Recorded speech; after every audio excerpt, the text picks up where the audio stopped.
الرحمن الرحیم الحمد للہ کفا وسلام علی عبادہ الذین اصطفى اما بعد قال اللہ تبارک وتعالی فی کلامہ الکریم اعوذ باللہ من الشیطان الرجیم بسم اللہ الرحمن الرحیم قد نرى تقلب وجهك في السماء فلنولينك قبلة ترضاها فول وجهك شطر المسجد الحرام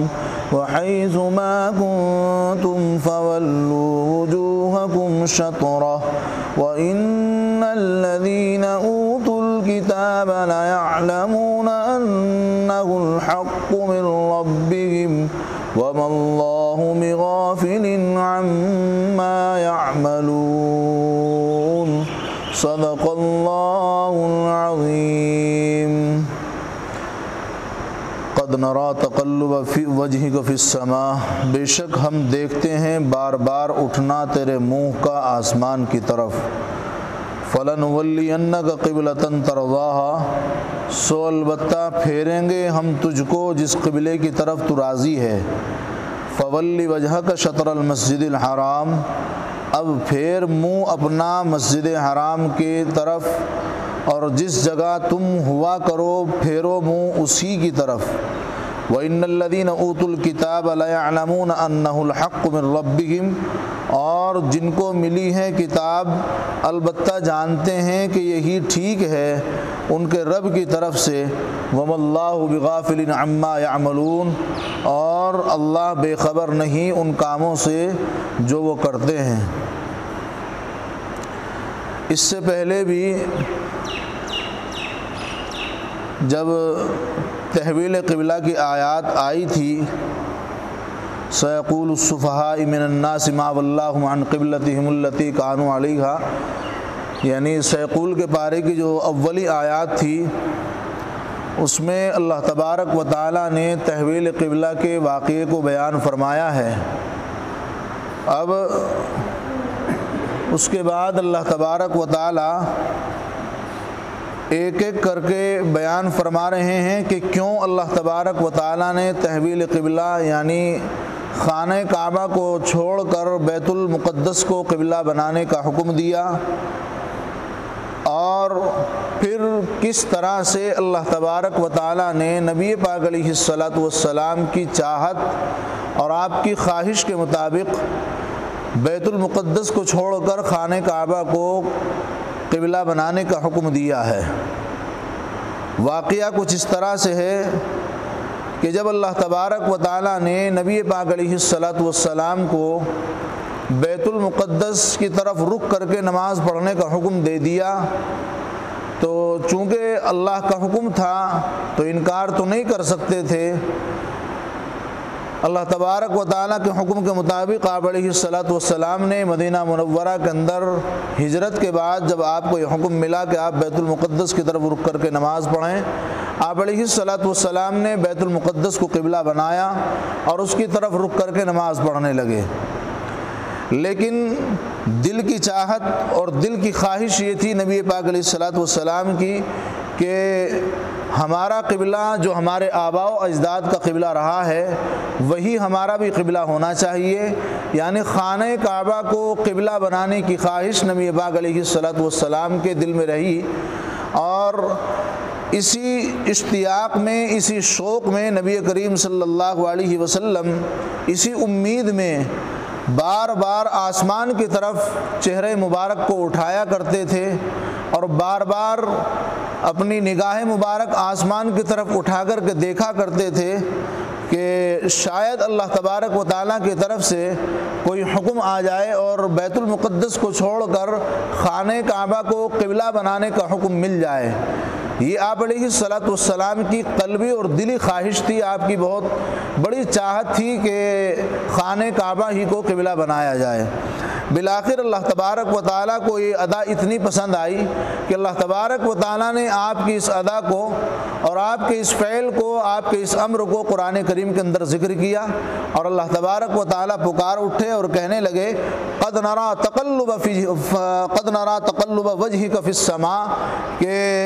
بے شک ہم دیکھتے ہیں بار بار اٹھنا تیرے منہ کا آسمان کی طرف۔ اے محمد، آپ جو پریشان ہیں، آپ کے دل میں جو ایک شوق ہے، آپ کے دل میں جو اشتیاق ہے، اور جو آپ بار بار آسمان کی طرف چہرہ مبارک کو اٹھا کر کے دیکھ رہے ہیں، ہم اس کو سمجھ رہے ہیں، ہم جانتے ہیں کہ تم چہرے مبارک کو آسمان کی طرف بار بار کیوں اٹھا رہے ہو، اس کی کیا وجہ ہے۔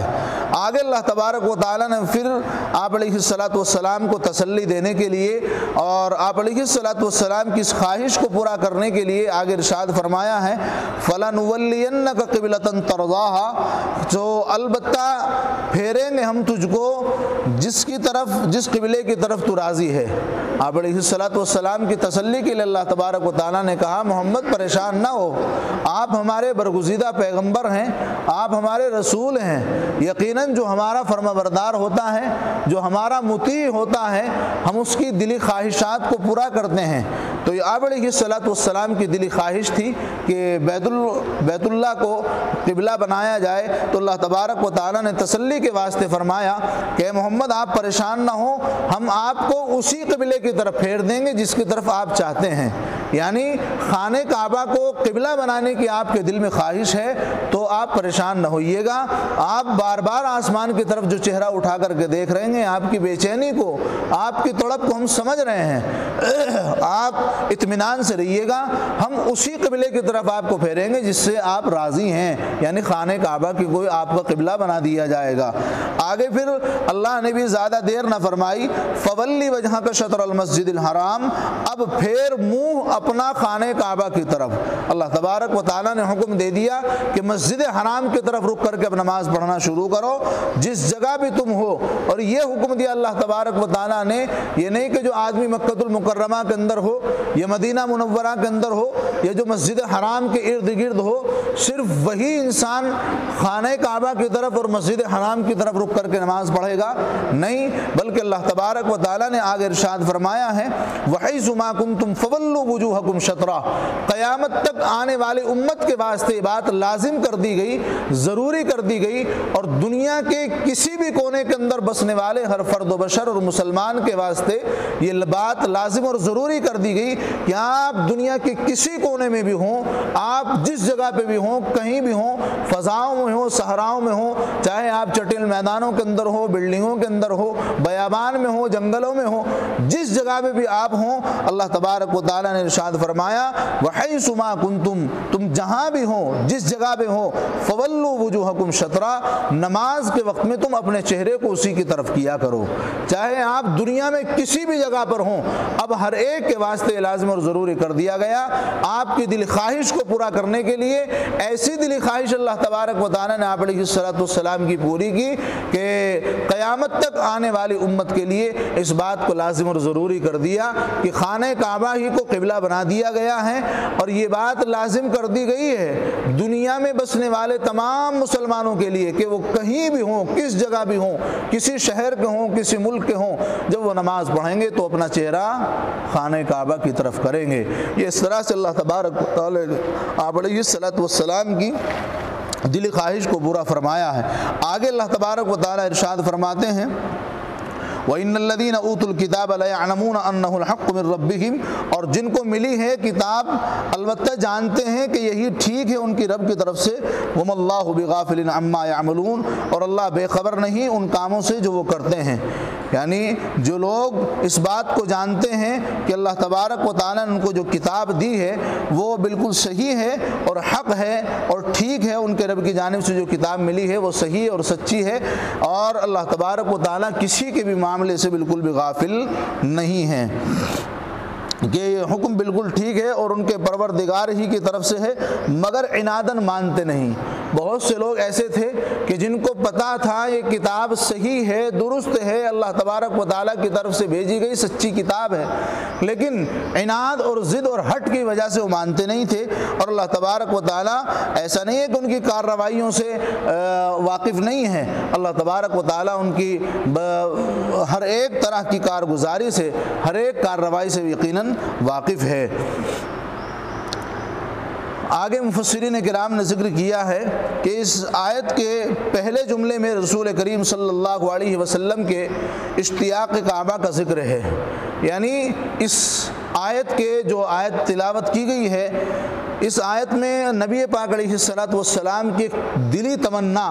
یعنی خانہ کعبہ کو قبلہ بنانے کی جو تمنا تھی اس کو ذکر کیا گیا ہے۔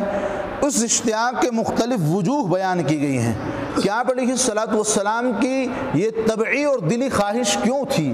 کیوں آپ علیہ السلام کی یہ تمنا تھی کہ خانہ کعبہ کو قبلہ بنایا جائے۔ اس کی چند ایک وجوہ بیان کی گئی ہیں اور چند ایک وجہ ہیں کہ جو آپ علیہ السلام چاہتے تھے کہ خانہ کعبہ ہی کو قبلہ بنایا جائے، اور سب میں کوئی تعارض نہیں ہے، یعنی ان میں کوئی جوڑ نہیں، ان میں کوئی ٹکراؤ نہیں ہے، بلکہ سب ملی جلی ہیں۔ وہ سب وجوہ ہو سکتی ہیں، مثلا یہ کہ حضرت صلی اللہ علیہ وسلم نزول وحی اور عطاء نبوت سے پہلے اپنی طبیعت و فطرت سے ملت ابراہیمی کے تابع کام کرتے تھے۔ آپ علیہ السلام جب تک نبی نہیں بنائے گئے تھے تب تک نبی کریم صلی اللہ علیہ وسلم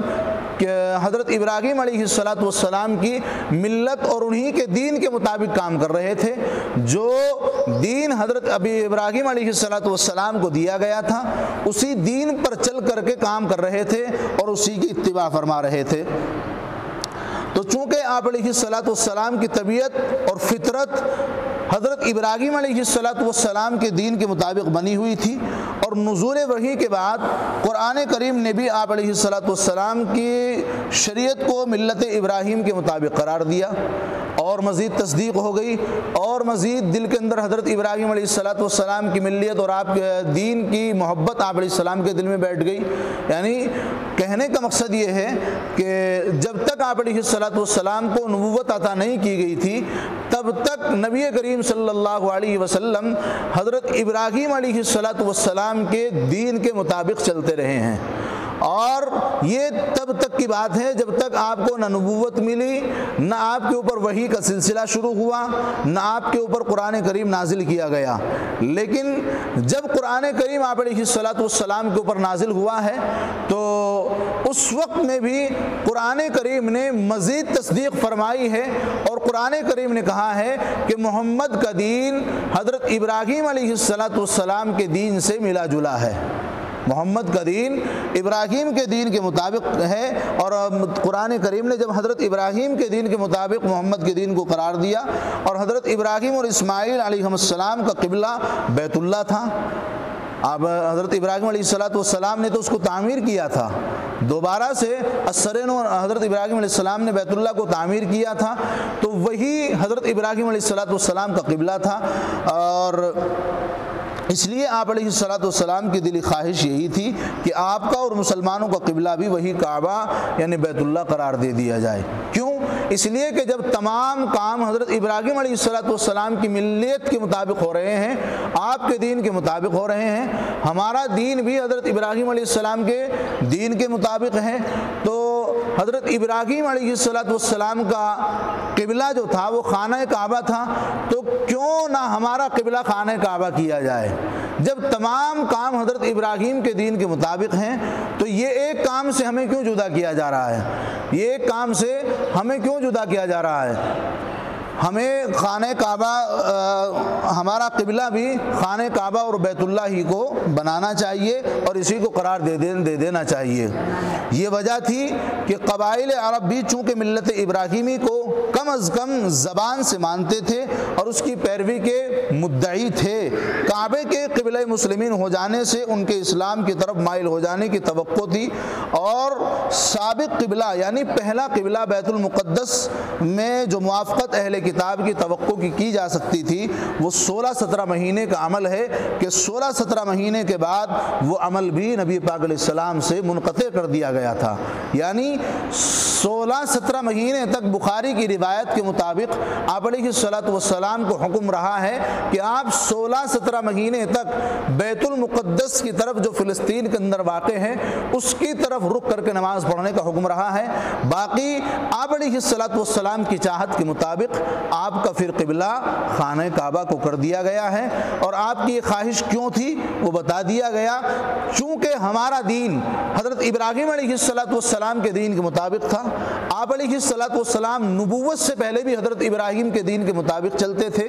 اور نبوت کے بعد بھی قرآن کریم نے اسی بات کی تصدیق فرمائی تھی کہ محمد کا دین ابراہیم کے دین کے مطابق ہے۔ تو جب تمام کام ابراہیم کے دین کے مطابق ہو رہے ہیں تو ہمارا قبلہ کیوں تبدیل کیا جا رہا ہے؟ اس لیے نبی پاک علیہ السلام کی دلی خواہش تھی کہ ہمارا قبلہ خانہ کعبہ ہی ہونا چاہیے، جو کہ ہمارے آبا و اجداد یعنی حضرت ابراہیم علیہ السلام، حضرت اسماعیل علیہ السلام وغیرہ کا قبلہ رہا ہے، ہمارا قبلہ بھی وہی ہونا چاہیے۔ بہرحال رسول اللہ صلی اللہ علیہ وسلم کی خواہش یہ تھی کہ مسلمانوں کا قبلہ بیت اللہ یعنی کعبہ کو قرار دے دیا جائے، اور چونکہ مقربان بارگاہ الہی انبیاء علیہم السلام اپنی کوئی خواہش اور کوئی درخواست حق تعالیٰ کی بارگاہ میں اس وقت تک پیش نہیں کرتے ہیں جب تک ان کو یہ درخواست پیش کرنے کی اجازت کا علم نہ ہو جائے۔ انبیاء علیہم السلام کی زندگی کا اصول یہ رہا ہے کہ جیسا کہ ہم عام انسان ہیں، ہمیں کہیں اللہ کے سامنے درخواست رکھنے کی کوئی اجازت کی ضرورت نہیں ہوتی ہے۔ جیسا کہ آپ نے دیکھا ہوگا کہ دنیا کے آفیسرز جو ہوتے ہیں اور کسی بھی محکمے کے جو بڑے لوگ ہوتے ہیں، ان کے آفسوں میں اگر کسی کا کوئی کام ہوتا ہے تو وہاں جانے سے پہلے اس کے گارڈ سے اجازت لینی پڑتی ہے۔ دنیاوی اعتبار سے، لفظ پہ غور کرنا، دنیاوی اعتبار سے جو بڑے لوگ ہوتے ہیں، دینی اعتبار سے نہیں۔ دینی اعتبار سے تو اللہ کے فضل سے یہ دین والے لوگ تو ایسے کھلے ہوتے ہیں کہ عام دیہاتی انسان بھی ان کے دروازے کھلے ہوتے ہیں، آرام سے چلا جاتا ہے، وہاں کسی کو اجازت لینے کی ضرورت نہیں پڑتی ہے۔ لیکن دنیا دار لوگ جو ہوتے ہیں ان کا اصول یہ ہوتا ہے کہ یہ کسی گارڈ کو اپنے متعین رکھتے ہیں، جب تک وہ گارڈ اجازت نہ دے دے تب تک ہم اپنی درخواست اندر تک نہیں پہنچا سکتے ہیں۔ اللہ تبارک و تعالیٰ کا یہ اصول تو نہیں تھا، باقی انبیاء علیہ السلام کا یہ طریقہ رہا ہے اور ان کی عادت رہی ہے کہ وہ اپنی خواہش کو تب تک ظاہر نہیں فرماتے تھے جب تک کہ اللہ تبارک و تعالیٰ کی طرف سے انہیں کوئی اس طرح کی نشانی یا اس طرح کی کوئی اجازت نہ مل جاتی کہ ہاں تم اپنی اب درخواست رکھ سکتے ہو، اب تم اپنی دعا مانگ سکتے ہو۔ ہمارا حال تو یہ ہے کہ ہاتھ پھیلائے، جو چاہا اللہ تبارک و تعالیٰ سے مانگ لیا، اور جو چاہا ہم نے اللہ تبارک و تعالیٰ سے کہہ دیا۔ ہمیں اس کسی نشانی کی ضرورت نہیں پڑتی ہے کہ کب اللہ تبارک و تعالیٰ کی طرف سے ہمارے لیے حکم ہو اور ہم اس چیز کا سوال کریں، بلکہ 24 گھنٹے میں اللہ تبارک و تعالیٰ نے حکم دے رکھا ہے کہ جب چاہو، جس وقت چاہو، جس چیز کا تم سوال کرو۔ لیکن انبیاء علیہ السلام کی ذات بڑی ذات تھی اور وہ اعلیٰ مقام پر فائز تھے۔ وہ سمجھتے تھے اللہ کی مرضیات کو، وہ سمجھتے تھے اللہ کے مزاج کو۔ تو ان کا مزاج یہ تھا کہ اللہ تبارک و تعالیٰ کے دربار میں جب تک کوئی درخواست نہ رکھتے تھے جب تک کہ اس کام کے ہونے کی کوئی نشانی یا اجازت ان کو نہ مل جاتی۔ بہرحال نبی پاک علیہ السلام نے کو جب علم ہو گیا کہ ہاں میری درخواست قبول ہوگی، تو نبی پاک علیہ السلام نے دعا کرنے کی اجازت پہلے مل چکی تھی، اور آپ اس دعا کو کر رہے تھے اور اس کی قبولیت کے امیدوار تھے، اس لیے بار بار آسمان کی طرف نظر اٹھا کر کے دیکھتے تھے۔ کیوں؟ اس لیے کہ آپ علیہ السلام کو اس بات کی قوی امید تھی کہ میری دعا قبول کی جائے گی، اور اس بات کے امیدوار تھے کہ شاید کوئی فرشتہ اللہ کی طرف سے حکم لے کر کے آ جائے۔ آیت مذکورہ میں اس کیفیت کا بیان فرما کر پہلے تو قبولیت دعا کا وعدہ فرمایا ہے، فَلَنُوَلِّيَنَّكَ قِبْلَةً تَرْضَاهَا، کہ یعنی ہم آپ کا رخ اس کی طرف پھیر دیں گے جس کی طرف آپ کی خواہش ہے، جس قبلے کی طرف آپ راضی ہیں۔ اللہ تبارک و تعالیٰ نے اولاً تو وعدہ کیا نبی پاک علیہ السلام سے، محمد آپ پریشان نہ ہوں، ہم آپ کی دعا کو قبول کریں گے، آپ کو اس قبلے کی طرف پھیر دیں گے جس قبلے کی طرف آپ پھرنا چاہتے ہیں، جس خانہ کعبہ کو آپ اپنا قبلہ بنانا چاہتے ہیں، ہم اسی کو آپ کا قبلہ بنا دیں گے۔ تو پھر اللہ تبارک و تعالیٰ نے آپ علیہ السلام کی پسند کے مطابق، آپ کی مرضی کے مطابق اس قبلے کی تحویل کا ارادہ جو فرمایا، پہلے وعدے کی خوشی حاصل ہو، پھر ایفائے وعدہ کی خوشی، قند پابند مقرر ہو جائے۔ یہ سب مضمون امام قرطبی رحمۃ اللہ علیہ نے اپنی کتاب کے اندر نقل کیے ہیں۔ اس کے فوراً بعد اللہ تبارک و تعالیٰ نے جب آپ علیہ السلام کو کہا کہ ہم آپ کا رخ پھیر دیں گے، فوراً بعد ہی اللہ تبارک و تعالیٰ نے نبی پاک علیہ السلام کو حکم دیا کہ آج سے تم خانہ کعبہ کی طرف رخ کر کے نماز پڑھو گے۔ بہرحال اسی وقت سے اللہ تبارک و تعالیٰ کا جو حکم نازل ہوا اور آپ علیہ السلام کی دعا قبول ہوئی، آپ کی وہ دلی تمنا اور وہ خواہش پوری ہوئی کہ آپ کا قبلہ خانہ کعبہ کو بنایا جائے۔ 16-17 مہینے بیت المقدس کی طرف نماز پڑھنے کے بعد پھر اللہ تبارک و تعالیٰ کی طرف سے آپ کو یہ حکم مل گیا کہ آپ خانہ کعبہ کی طرف رخ کر کے مستقل نماز پڑھیں۔ وقت کیا ہوگا؟ مسئلہ استقبال قبلہ کیا ہے، کہ قبلے کا استقبال کیوں کرنا چاہیے اور اس کا کیا مسئلہ ہے؟ یہ تحقیق پہلے آ چکی ہے۔ اللہ تبارک و تعالیٰ کے شان کے اعتبار سے تو ساری سمتیں اور ساری جہت برابر ہیں۔ اللہ تبارک و تعالیٰ ہر ایک سمت کے اندر موجود ہیں۔ خود قرآن کریم کے اندر اللہ تبارک و تعالیٰ نے فرمایا ہے قل للہ المشرق والمغرب، کہ تمام جہتیں مشرق ہو یا مغرب ہو سب سمت اللہ تبارک و تعالیٰ کے واسطے ہیں۔ چاہے آپ یعنی اس کی تصدیق اس طرح سے ہوتی ہے کہ خانہ کعبہ بیچ میں ہے، خانہ کعبہ بیچ میں ہے اور خانہ کعبہ کے چاروں طرف سے نماز پڑھی جاتی ہے، تو جو لوگ مشرق کی طرف سے نماز پڑھنے والے ہیں ان کا رخ کس طرف ہوا؟ مغرب کی طرف ہو جاتا ہے۔ تو گویا کہ اللہ تبارک و تعالیٰ مغرب میں موجود ہے، اور جو خانہ کعبہ کے مغربی سمت میں ہوتے ہیں ان کا رخ مشرق کی طرف ہو جاتا ہے۔ کون آ رہا ہے؟ جو لوگ مغرب میں ہوتے ہیں ان کا رخ مشرق کی طرف ہو جاتا ہے، پتہ چلا کہ اللہ تبارک و تعالیٰ مشرق میں بھی موجود ہے۔ جو لوگ شمال میں ہوتے ہیں ان کا رخ جنوب کی طرف ہو جاتا ہے، پتہ ہی چلا کہ اللہ تبارک و تعالیٰ جنوب میں موجود ہے۔ اور جو لوگ خانہ کعبہ سے اس طرف ہوتے ہیں ان کا رخ شمال کی طرف ہو جاتا ہے، پتہ ہی چلا کہ اللہ تبارک و تعالیٰ شمال میں بھی موجود ہے۔ الغرض اللہ تبارک و تعالیٰ ہر سمت کے اندر موجود ہے۔ اگر اللہ تبارک و تعالیٰ صرف ایک سمت کے اندر موجود ہوتا نعوذ باللہ تو یقیناً اللہ تبارک و تعالیٰ یہ حکم دیتے کہ خانہ کعبہ کی جس سمت میں میں ہوں،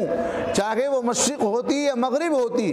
اسی سمت کی طرف رک کر کے نماز پڑھنے کا حکم دیا جاتا، لیکن نہیں، اللہ تبارک و تعالیٰ ہر ایک سمت کے اندر موجود ہے۔ یہی باور کرانا چاہتے تھے، یہی یقین دلانا چاہتے تھے اللہ تبارک و تعالیٰ اس امت کو اور لوگوں کو کہ دیکھو جس طرح سے میں خانہ کعبہ کی طرف جس کا رخ ہے میں اس طرف بھی موجود ہوں، اور جس طرف بیت المقدس موجود ہے میں اس طرف بھی موجود ہوں، اور میں اس طرف بھی موجود ہوں کہ اگر کوئی تیسری جگہ اس کے علاوہ قبلے کے طور پر استعمال کی جاتی، کسی تیسری جگہ کو قبلہ بنا دیا جاتا تو میں اس طرف بھی موجود ہوتا، اور ہوں ہر جگہ پر موجود ہوں۔ تو یہ ہے اس مسئلہ استقبال کہ امت کی مصلحت کے تقاضے کی وجہ سے اور حکمت کسی ایک جہت کو تمام دنیا میں پھیلے ہوئے مسلمانوں کے لیے قبلہ بنا کر سب میں ایک دینی وحدت کا عملی مظاہرہ مقصود تھا۔ وہ جہت بیت المقدس بھی ہو سکتی تھی، مگر رسول اللہ صلی اللہ علیہ وسلم کی تمنا کے مطابق کعبے کو قبلہ بنانا تجویز کر لیا گیا، اور اسی کا حکم اس آیت کے اندر اللہ تبارک و تعالیٰ نے دیا، اور اسی کا مقتضا یہ تھا کہ اس جگہ فولی وجہک الی الکعبۃ او الی بیت اللہ فرمایا جاتا، مگر قرآن حکیم نے یہ عنوان بدل کر شطر المسجد الحرام کے الفاظ اختیار فرمائے ہیں۔ اس سے کئی اہم مسائل استقبال قبلہ کے بارے میں واضح ہو جاتے ہیں، لیکن وہ اولاً تو یہ کہ اگرچہ اصل قبلہ بیت اللہ ہے جن کو کعبہ کہا جاتا ہے، لیکن یہ ظاہر ہے کہ اصل بیت اللہ کا استقبال اسی جگہ ہو سکتا تھا جہاں تک بیت اللہ نظر آتا۔ جو لوگ وہاں سے دور ہیں اور بیت اللہ ان کی نظروں سے غائب ہے ان پر یہ پابندی عائد کی جائے گی کہ عین بیت اللہ کی طرف رخ کرو، تو اس کی تعمیل بہت دشوار ہو جائے، خاص آلات اور حسابات کے ذریعے بھی صحیح سمت کا استخراج نہ ہوتا، اور دور دور کے شہروں میں مشکل اور غیر یقینی ہو جائے، اور شریعت محمدی علی صاحب الصلاۃ کا مدار سہولت و آسانی پر رکھا گیا ہے، اس لیے بجائے بیت اللہ یا کعبہ کے مسجد حرام کا لفظ رکھا گیا، جو بنسبت بیت اللہ کے بہت زیادہ وسیع رقبے پر مشتمل ہے، اور اس کی طرف رخ پھیر لینا دور دور تک لوگوں کے لیے آسان ہے۔ پھر ایک دوسری سہولت لفظ شطر اختیار کر کے دے دی گئی، ورنہ اس سے مختصر لفظ الی المسجد الحرام تھا، اس کو چھوڑ کر شطر المسجد الحرام فرمایا۔ شطر دو معنی کے لیے استعمال ہوتا ہے، ایک نصف شے، دوسرے سمت شے۔ باتفاق مفسرین اس جگہ شطر سے مراد سمت ہے، تو اس لفظ نے بتلایا کہ بلاد بعیدہ میں یہ بھی ضروری نہیں، یعنی دور کے شہروں میں یہ بھی بات ضروری نہیں کہ خاص مسجد حرام ہی کی طرف ہر ایک کا رخ ہو جائے تو نماز درست ہو، بلکہ سمت مسجد حرام کافی ہے، جو کہ پرسوں بھی بات آئی تھی اور میں نے بتایا تھا کہ صرف جہت میں اس طرف شکل کا ہو جانا اور اس طرف رخ کا ہو جانا یہ کافی ہے۔ مسجد حرام کی طرف رخ ہونا یہ کوئی لازم اور ضروری نہیں ہے، بلکہ جس لائن میں جس جہت میں مسجد حرام ہے صرف اس طرف ہمارے رخ کا ہو جانا یہ کافی ہے۔ مثلا اس مسجد کو آپ مثال کے طور پر آپ اس مسجد کو مسجد حرام مان لیجئے گا، اس کا رقبہ یہاں سے لے کر یہاں تک ہے، اور جن لوگوں کا چاروں طرف سے اس کی طرف رخ ہوگا تو ان کی نماز درست ہوگی، لیکن دور کے اور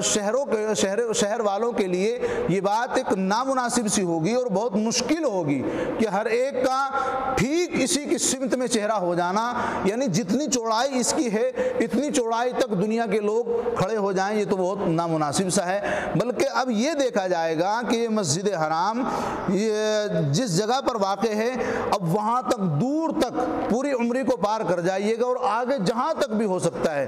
اس جہت میں اس طرف والے لوگ اس طرف رک کر کے نماز پڑھیں گے تو گویا کہ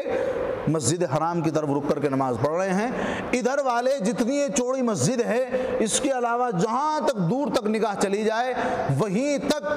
اس کی طرف صرف رخ ہو جانا کافی ہے، یعنی اس کا جو رقبہ ہے ٹھیک اس کی سمت میں رخ ہونا ضروری نہیں ہے، بلکہ اس کی سیدھ میں جہاں تک بھی چاہے وہاں پھر مکانات ہوں چاہے جو کچھ ہو وہاں تک اس کی سیدھ میں بھی اگر کسی کا رخ ہو جاتا ہے تو وہ کافی ہے۔ بہرحال ان آیات کے اندر اللہ تبارک و تعالیٰ نے نبی پاک علیہ الصلوۃ والسلام کی خواہش کے مطابق تحویل قبلہ کے واقعے کو بیان فرمایا ہے کہ کیسے اللہ تبارک و تعالیٰ نے آپ علیہ الصلوۃ والسلام کی خواہش کو آپ کی تمنا کو پورا فرمایا ہے، اور آپ کی تمنا کو پورا فرما کر کے اللہ تبارک و تعالیٰ نے قیامت تک کے لیے خانہ کعبہ کو اور اس امت کے واسطے قبلہ مقرر کر دیا ہے۔ اور آگے پھر اللہ تبارک و تعالیٰ نے ان لوگوں کے واسطے کہ جن کو پتہ تھا کہ قرآن کریم سچی کتاب ہے اور برحق کتاب ہے، لیکن یہ سب جاننے کے باوجود بھی وہ لوگ اپنے عناد اور اپنی ہٹ کی وجہ سے قرآن کریم کو نہیں مانتے تھے، حالانکہ انہیں معلوم تھا کہ اللہ تبارک و تعالیٰ کی طرف سے بھیجی ہوئی سچی کتاب ہے، لیکن وہ اس کو مانتے نہیں تھے۔ تو اللہ تبارک و تعالیٰ نے کہا کہ جو تم اعمال کر رہے ہو اور جو تم بے احتیاطی برت رہے ہو اور جو تم اس کتاب کو نکار رہے ہو، یقیناً وَمَا اللَّهُ بِغَافِلٍ عَمَّا يَعْمَلُونَ، اللہ تبارک و تعالیٰ تمہارے اعمال سے بے خبر نہیں ہے، جو کچھ تم کر رہے ہو اس سب کو اللہ کے یہاں ریکارڈ کیا جا رہا ہے۔ کل قیامت کے دن جب تمہاری حاضری اللہ کے سامنے ہوگی تو تمہارے سامنے تمام ریکارڈ کو پیش کیا جائے گا اور اسی کے مطابق تمہارا حساب و کتاب ہوگا۔ اس لیے ہمیں چاہیے کہ اللہ تبارک و تعالیٰ نے جو ہمیں سچی کتاب دی ہے قرآن کریم، ہمیں اس کا اتباع بھی کرنا ہے اور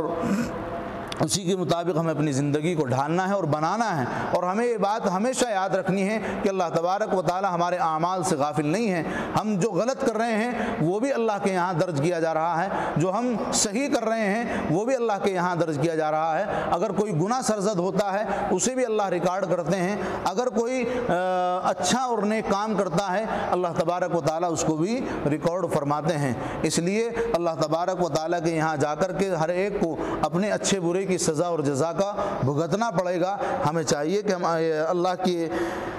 خوف کو اپنے دل میں رکھتے ہوئے نیک اعمال کریں تاکہ کل قیامت کے دن ہمیں دنیا کے سامنے رسوا نہ ہونا پڑے۔ اللہ تبارک و تعالی عمل کی توفیق نصیب فرمائے۔ اللہ تبارک و تعالی اپنی سچی کتاب کی